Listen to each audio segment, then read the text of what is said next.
Oh, this is so fun. I love drinking at 8:30 in the morning. I think I broke this. Now you're giving me ideas. I feel like I woke up in a frat house or something. I can see you. I think you've lost the plot, mate. Try not to make the face. I think Dax needs a drink. The important question is everyone alive? I'm out on the road today visiting 3 gin distilleries here on the Sunshine Coast in Australia. I want to find out more about how gin is made and the best way to drink it. Also, day drinking at work, well, that's kind of fun.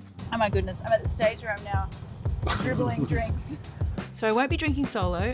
My friend Pedro here is going to be joining me, and you might remember Pedro from my Noosa Eat and Drink video. He makes the most amazing craft beer, and you know what? He's a bit of a guru when it comes to making and tasting alcohol. You're going to be like my drinks guru today, is that alright? Oh, that's a big responsibility. I don't think I'll be as cute as Baby Yoda. Well, you're a lot taller than Yoda. Maybe Chewbacca? Maybe Chewbacca.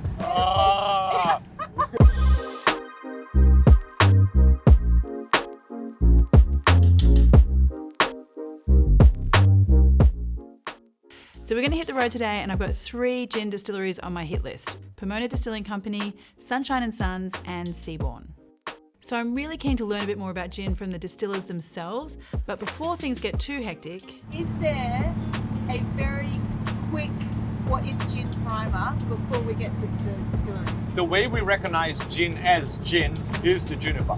Okay. If you take the juniper out of the equation, what you have there is something that people won't really recognize as gin. So the signature for a beverage, for a distilled beverage to be gin, is basically the juniper berries. I mean, at its very base, gin is a distilled alcohol in the same way as vodka, right? Yes. But with the addition of botanicals, i.e. you have to have juniper in it. So you could say that gin is a juniper flavoured vodka? I don't think you can say that, but we will. So I reckon the most classic or traditional gin that I know of is like that London dry gin style. Back in the day of bathtub gin, it was made in the bathtub, and they very soaked the botanicals in and it was absolutely awful. So they added a load of sugar to it to make it slightly palatable.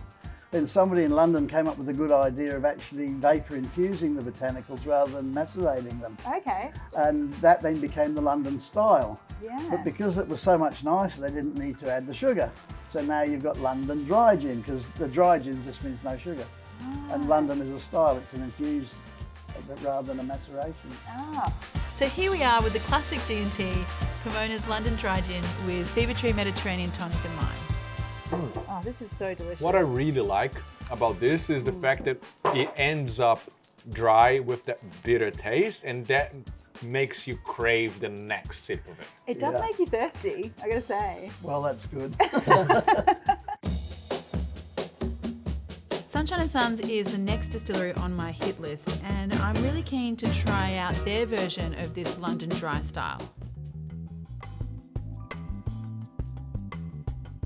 All right, cheers everybody. Cheers. Cheers, I've already had half of mine. Thanks for having us. That's right. Yeah. So we've chosen to use the Fever Tree Mediterranean, which is a little bit more neutral, and again allows the botanicals to really sing. Yeah. And it's rather low in sugar, which I think is sort of a good point for a lot of people. But it certainly doesn't detract from the texture, the spirit, or the botanicals in the gin. So This is very refreshing. It's literally a pleasure to have this in such a warm day. Oh, it is. It's super refreshing, but the other thing I love about it is the flavours that you get kind of hang around in there. They really stick around so that you're tasting well after you finish that mouthful. And that's part of the engineering to make sure that you have something that's flavoursome, but it's got to be persistent and long length, and that's hard to make sure that all those botanicals are singing in the right platform. Are we recording? Yeah. Oh, great. Yeah, for a brewer, I drink very little. Yeah, for a chef, I drink a lot. What about you, Dax? You didn't get to drink anything. We don't get drunk, But we okay? We're should- professionals. Oh, there's a big pineapple. Oh, look at that. Look at that. It's not that big. This is great, chat.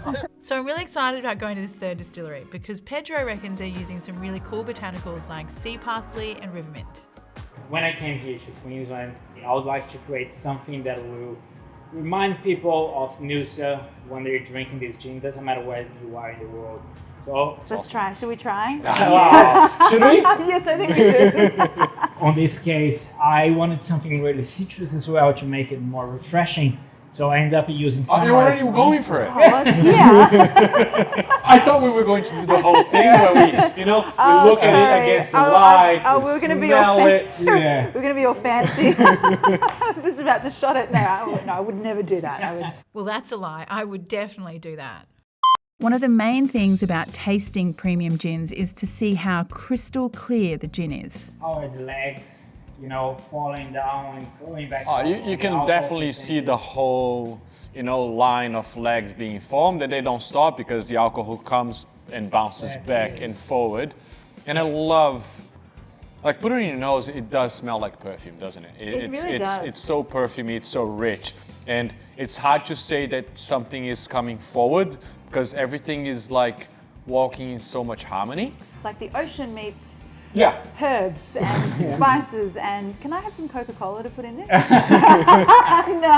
Ruin it! Ruin it! All the recommended Fever Tree Tonic. When Fever Tree came along, it sort of added another dimension on the tonics because it's such a nice tonic. Yeah, I gotta say, so I was telling Pedro in the car that I am new to loving gin and tonics. Ah, right. But I actually think it's because I never liked the tonic water. Because I don't know, when I tried it with Fever Tree, the tonic water is so much lighter and fresher. Now, gin and tonic goes great together, a bit like bacon and eggs and strawberries and cream. You get certain things that just work, and gin and tonic's one of those ones that just work. Well, the story behind gin and tonic comes during the British incursions to India, where malaria was a really big deal. They started using tonic, which is made out of quinine, but the tonic is quite bitter and unpleasant to drink. So they started mixing with gin and sugar to make a cocktail that the crew wouldn't skip. So that's kind of when the drink gin and tonica came to be. That was around the 18th century. So now we're on to our third dry gin style for the day, but with the addition of some really cool local botanicals like sea parsley and river mint. Once I add tonic, you're gonna feel that juniper really comes forward and links really well with the citrusy, but that refreshing flavor from the white cancer flowers and the river mint is still there. So it's just a matter of balancing, just like cooking recipes. Can you do that again facing the camera so everyone can know what the face of happiness is? Oh, it's so good. It's one of those things where you're just like, oh, that's so Cheers. refreshing and lovely. Thank Cheers, you. bro. Thanks for having us. Cheers. Actually, I want to make sure that everyone is drinking. I think everyone on the crew has a gin and tonic. Pretty sure. Amazing. That's what we want. Well, I wouldn't say we're exactly like stone cold sober, but Sober? you know that thing, sober, like when you haven't had anything to drink? So getting back to this ultimate gin and tonic thing, which is what I'd really like to get out of the day, Robin shows us how a master distiller would do it at home. The tonic can drown the gin. So if I'm drinking a straight gin and tonic, often I'll drink navel strength gin, which is 57%, Yeah, nice. to let the gin come through. Yeah. But then I end up crawling home. So it's probably just I wonder why. So I drink mine with a bit less ice so it doesn't water down later, with and a splash of soda with the tonic. And then you can taste a lot more of the gin. Yeah, to me that's perfect.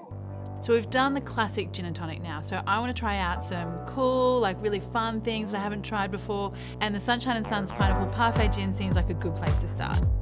Wow, I love that I'm getting that little, it's like a pineapple high note. Yeah. I am still getting that juniper in there, but you've got more of that pineapple coming through. Can I try that without the, Yeah, certainly.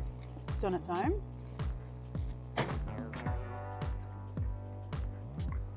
Yeah, you really can get a little bit more of those.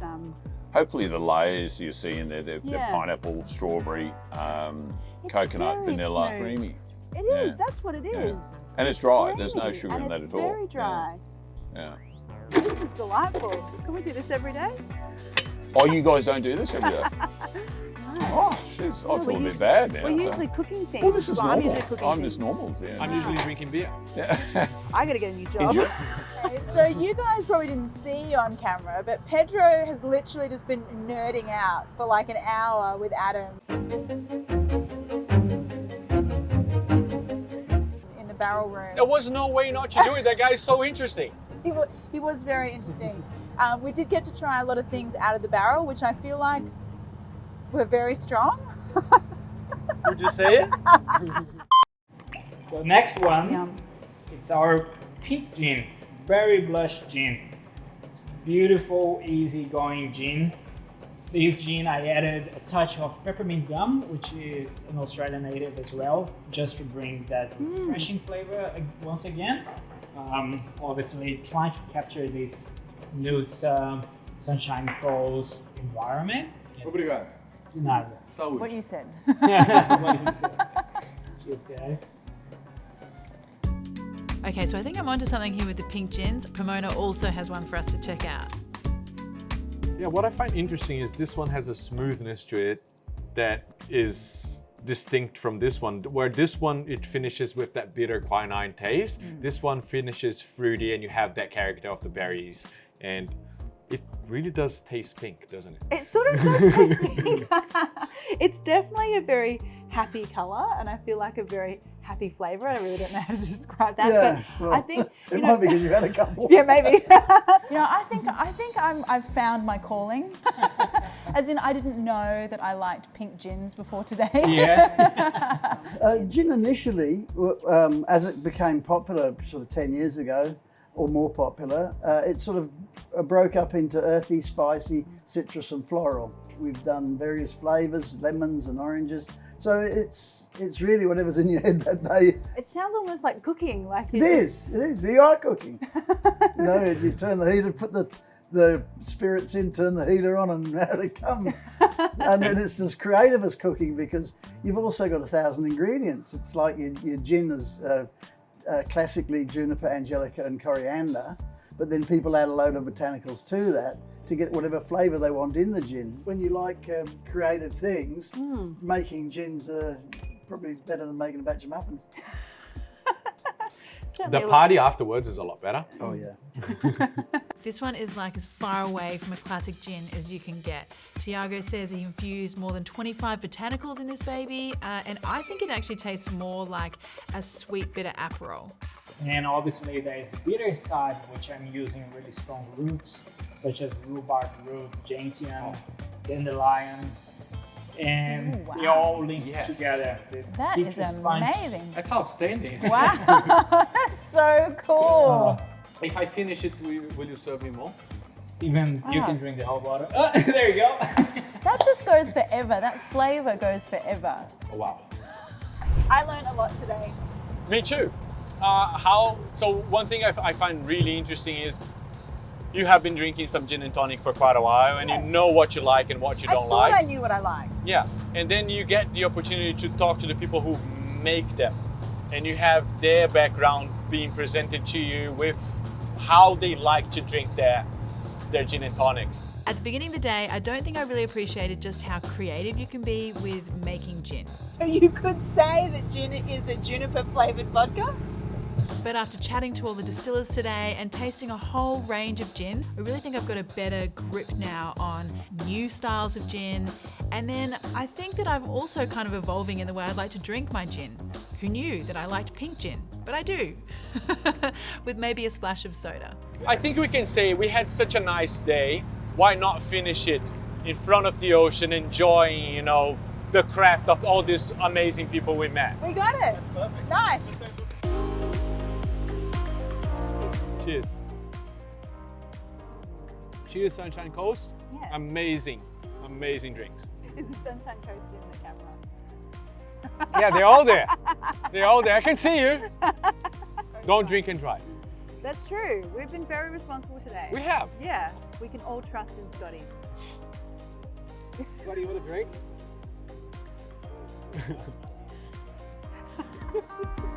He doesn't really.